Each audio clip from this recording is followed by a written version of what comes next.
Hello everyone, welcome to online study YouTube channel. Online study YouTube চ্যানেলে তোমাদের সবাইকে স্বাগত। তোমাদের জন্য একটি গুরুত্বপূর্ণ আপডেট ইন্ডিয়ান রেলওয়ের তরফ থেকে আরআরবি এনটিপিসি 2025-এ যারা যারা আবেদন করেছো, সেটা 12 পাস যোগ্যতাতে হতে পারে বা গ্র্যাজুয়েশন যোগ্যতায়। তো তোমাদের প্রত্যেকের কাছে এখন একটাই কোশ্চেন, সেটা হলো আরআরবি এনটিপিসি 2025-এর এক্সাম ডেট কবে।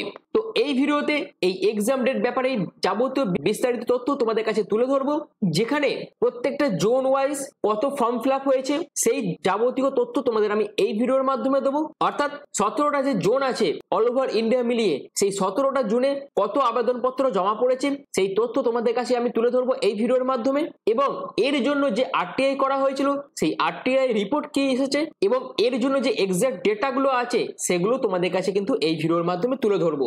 আর এরকমই গুরুত্বপূর্ণ আপডেট প্রতিনিয়ত পাওয়ার জন্য অবশ্যই তোমরা চ্যানেলটিকে সাবস্ক্রাইব করে পাশে থাকা বেল আইকনটা অবশ্যই অল করে রেখে দিও। তো চলো বিস্তারিত তথ্য নিয়ে মূল ভিডিওতে চলে যাচ্ছি। তো আমি স্লাইডটা ওপেন করে নিয়েছি, তোমরা দেখতেই পাচ্ছ এনটিপিসি গ্র্যাজুয়েট লেভেল। আর এখানে যে ডেটাগুলো দেখানো হচ্ছে এগুলো কিন্তু একদম অফিসিয়ালি অথেন্টিক ডেটা কিন্তু কালেক্ট করে তোমাদের আমি দেখাচ্ছি। আর এই তথ্যগুলো আরটিআই থেকে যে রিপ্লাই এসেছিল সেখান থেকে কিন্তু নেওয়া হয়েছে। আর এটা কিন্তু প্রত্যেকটা জোন ওয়াইজ এসেছে। যে 17টা জোন আছে সেই 17টা জোনেই কিন্তু এই ডেটাগুলো উল্লেখ করা হয়েছে। যেখানে সবাইকার প্রথমে চেন্নাই জোনে তোমরা দেখতে পাবে কতগুলো পোস্ট আছে, 436টা মতন পোস্ট আছে, কিন্তু আবেদনপত্র জমা পড়েছে 3,42,423টি মতন আবেদনপত্র জমা পড়েছে। এরপর সিরিয়াল নাম্বার 2 এ যেটা আছে সেটা হচ্ছে বিলাসপুর জোন, এখানে 649টা মতন শূন্যপদ ছিল এবং আবেদনপত্র জমা পড়েছে 4,51,240টি। এরপর চণ্ডীগড় জোনে তোমাদের শূন্যপদ ছিল 410টি, আবেদনপত্র জমা পড়েছে 3,72,994টি। এরপর আহমেদাবাদ জোনে তোমাদের শূন্যপদ ছিল 516টি এবং এই আহমেদাবাদ জোনে আবেদনপত্র জমা পড়েছে 4,883টি। এবং শিলিগুড়ি জোনে যারা যারা আবেদন করেছিলে, যেখানে মোট শূন্যপদ ছিল 40টি এবং এখানে 23,085টি মতন কিন্তু আবেদনপত্র জমা পড়েছে। এবং জম্মুতে যারা যারা আবেদন করেছিলে, অর্থাৎ জম্মু জোনে যারা যারা আবেদন করেছিলে, সেখানে 145টি মতন শূন্যপদ ছিল এবং এই জম্মু জোনে তোমাদের আবেদন পত্র জমা পড়েছে 69,574টি। এবং মুম্বাই জোনে যারা যারা আবেদন করেছিলেন সেক্ষেত্রে মুম্বাই জোনে ভ্যাকেন্সি ছিল 827টি এবং এখানে আবেদনপত্র জমা পড়েছে 6,69,979টি। অর্থাৎ তোমরা কি দেখতে পাচ্ছ না, যে জোনে শূন্যপদ কম অর্থাৎ ভ্যাকেন্সি কম সেই জোনে কিন্তু আবেদনপত্র কম পড়েছে এবং যে জোনে শূন্যপদ বেশি সেই জোনে কিন্তু আবেদনপত্র বেশি পড়েছে। এখানে তোমাদের কাছে একটা রিকোয়েস্ট রাখবো যে তোমরা অবশ্যই কোন জোন থেকে আবেদন করেছিলে সেটা অবশ্যই তোমরা কমেন্ট সেকশনে কমেন্ট করবে। এবং এরপরে আমরা যদি সিরিয়াল নাম্বার 8টা দেখে নিই, অর্থাৎ পাটনা জোনে তোমাদের শূন্যপদ ছিল 111টি, তোমাদের ফর্ম জমা পড়েছে 54,573টি। সিরিয়াল নাম্বার 9 তোমরা কি দেখতে পাচ্ছ রাঁচি জোন আসছে, এখানে তোমাদের মোট ভ্যাকেন্সি ছিল 322টি এবং তোমাদের অ্যাপ্লিকেশন ফর্ম জমা পড়েছে 1,20,665টি। ব্যাঙ্গালোর জোনে তোমাদের ভ্যাকেন্সি ছিল 496টি, ফর্ম জমা পড়েছে 2,20,373টি। সেকেন্দ্রাবাদ জোনে তোমাদের কতগুলো শূন্যপদ ছিল 478টি এবং এখানে তোমাদের আবেদনপত্র জমা পড়েছে 3,69,413টি। এবার যারা যারা ওয়েস্ট বেঙ্গল থেকে কলকাতা জোনে আবেদন করেছো, এই কলকাতা জোনে তোমাদের ভ্যাকেন্সি কত ছিল 1,382টি এবং আবেদনপত্র জমা পড়েছে কলকাতা জোনে 10,27,983টি আবেদনপত্র কিন্তু জমা পড়েছে। এরপর তোমাদের মুজাফফর জোনে তোমাদের শূন্যপদ ছিল 12টি এবং এখানে আবেদনপত্র জমা পড়েছে 11,167টি। এরপর যারা যারা প্রয়াগরাজ জোনে আবেদন করেছিলেন এবং এই প্রয়াগরাজ জোনে তোমাদের শূন্যপদ ছিল 227টি,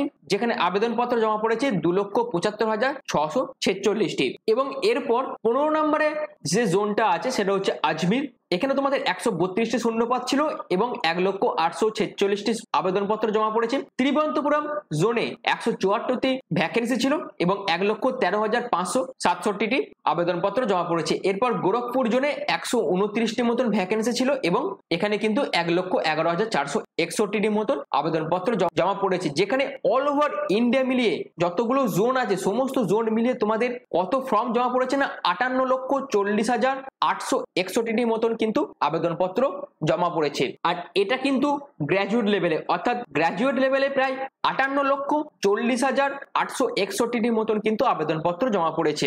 এবং এরপর যারা উচ্চ মাধ্যমিক পাস যোগ্যতাতে আবেদন করেছো, অর্থাৎ উচ্চ মাধ্যমিক পাস লেভেলে যারা যারা আবেদন করেছো তাদের ক্ষেত্রে কত আবেদনপত্র জমা পড়েছে না 63,26,818টি আবেদনপত্র কিন্তু জমা করেছে। এবং এই 12 পাস লেভেলের আবেদনপত্রের যে ডেটাটা সেটা কিন্তু RTA যে রিপ্লাই এসছে সেখান থেকে নেওয়া হয়েছে, একদম অথেন্টিক ইনফরমেশন কিন্তু তোমাদের আমি দিলাম। যেখানে 12 পাস লেভেলের পোস্টের জন্য তোমাদের আবেদনপত্র জমা পড়েছে 63,26,818টি। অর্থাৎ তোমরা বুঝতেই পারলে একদম অথেন্টিক ইনফরমেশন অর্থাৎ অথেন্টিক ডেটা তোমাদের কাছে আমি এই ভিডিওর মাধ্যমে তুলে ধরলাম। এবার তোমাদের মনে একটা কোশ্চেন থাকবে যে এক্সাম ডেটটা কবে। আর এই এক্সাম ডেটের জন্য তোমরা এই নোটিশটা কিন্তু প্রত্যেকেই দেখেছো, কিন্তু এই নোটিশে যারা যারা দেখেছো তাদেরকে মনে হয় যে এনটিপিসি গ্র্যাজুয়েট লেভেলের এক্সামটা এপ্রিল মাসে কন্ডাক্ট করা হবে, অর্থাৎ এটা কি আদৌ পসিবল? সেটা কিন্তু একদমই নয়, কারণ এপ্রিল মাসে এক্সাম কন্ডাক্ট হওয়া কিন্তু কখনোই পসিবল নয়। এবং এনটিপিসি আন্ডার গ্র্যাজুয়েট অর্থাৎ 12 পাস লেভেলের পোস্টে এক্সাম কন্ডাক্ট করাও কিন্তু মে জুন মাস করেও কিন্তু পসিবল নয়। তাহলে তোমাদের কি হতে পারে সেই ব্যাপারটা এবার তোমাদের আমি ক্লিয়ার করে দেবো।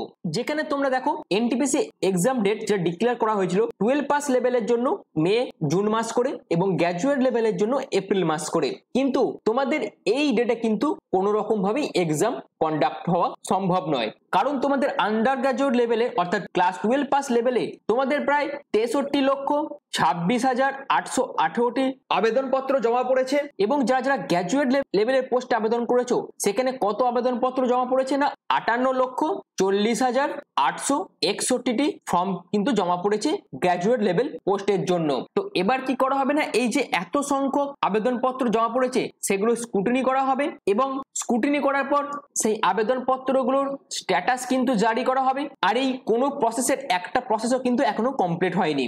আর এই প্রসেসগুলো যতক্ষণ না কমপ্লিট হচ্ছে ততক্ষণ কিন্তু তোমাদের এক্সাম কন্ডাক্ট হওয়া সম্ভব নয়।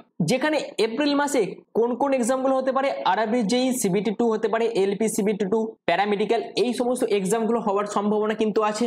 এবং যদি ALP CBT 2 এপ্রিল মাসে কন্ডাক্ট না হয় সেক্ষেত্রে এটা তখন মে মাস করে তোমাদের কন্ডাক্ট হতে পারে। এছাড়াও আরো একটি কারণে কিন্তু মে এপ্রিল মাস করে এনটিপিসির এক্সাম হবে না, সেটা হচ্ছে তোমাদের মে মাস করে কিন্তু SSC এবং ব্যাংকিং এক্সামগুলো কন্ডাক্ট করা হবে, যেটা কিন্তু TCS কন্ডাক্ট করে তোমরা সবাই জানো। তো পুরো মে মাসটাই কিন্তু SSC ব্যাংকিং এক্সামের জন্য থাকবে, তো সেক্ষেত্রে মে মাসেও কিন্তু পসিবল নয়। তাহলে তোমাদের এক্সাম কবে কন্ডাক্ট হতে পারে, অর্থাৎ তোমাদের ম্যাক্সিমাম চান্স যেটা থাকছে সেটা হচ্ছে জুলাই 2025 করে তোমাদের কিন্তু এনটিপিসির এক্সামটা কন্ডাক্ট হতে পারে। অর্থাৎ জুলাই 2025-এ তোমাদের কিন্তু এনটিপিসির এক্সাম কিন্তু কন্ডাক্ট হতে পারে। আর যেহেতু অ্যাপ্লিকেশনের সংখ্যা অনেক আছে তার জন্য কিন্তু এই পুরো প্রসেসটা অর্থাৎ পুরো এক্সাম প্রসেসটা তোমাদের কিন্তু 2 মাসে কন্ডাক্ট করা হবে, অর্থাৎ জুলাই এবং আগস্টে তোমাদের কিন্তু এক্সাম হয়ে যাবে। অর্থাৎ এনটিপিসিতে যারা যারা আবেদন করেছো এবং যারা যারা প্রস্তুতি নিয়েছো তারা তাদের প্রস্তুতির যে লেভেলটা সেটা কিন্তু একটু বাড়িয়ে নাও, কারণ তোমাদের জুলাই আগস্ট করে কিন্তু এক্সাম কন্ডাক্ট হয়ে যাবে। অর্থাৎ তোমরা কিন্তু হাতে আরো বেশ কিছুটা টাইম পেয়ে যাচ্ছ নিজেদের প্রিপারেশনটা বাড়িয়ে নেওয়ার জন্য। তো এই ভিডিওর মাধ্যমে এনটিপিসি রিগার্ডিং যে ছোট্ট ইনফরমেশনটা ছিল সেটা আমি তোমাদের দিলাম। আশা করি তোমাদের কাছে পুরো ভিডিওটা ভালো লেগেছে। যদি ভিডিওটা তোমাদের ভালো লেগে থাকে, যদি ভিডিওটা তোমাদের ইনফরমেটিভ মনে হয়, তাহলে এই রকমই ডেইলি বিভিন্ন ধরনের আপডেট এবং বিভিন্ন ধরনের ইনফরমেটিভ ভিডিও পাওয়ার জন্য তোমরা চ্যানেলটিকে সাবস্ক্রাইব করে পাশে থাকা বেল আইকনটা অবশ্যই অল করে রেখে দাও এবং কমেন্ট সেকশনে অবশ্যই তোমরা কমেন্ট করে দিও তোমরা কোন আরআরবিতে অর্থাৎ কোন জোনে তোমরা আবেদন করেছো এনটিপিসিতে, সেটা অবশ্যই তোমরা কমেন্ট সেকশনে কমেন্ট করবে। তো এখনের মতন এইটুকুই। পুরো ভিডিওটা প্রথম থেকে শেষ পর্যন্ত দেখার জন্য তোমাদের অসংখ্য ধন্যবাদ।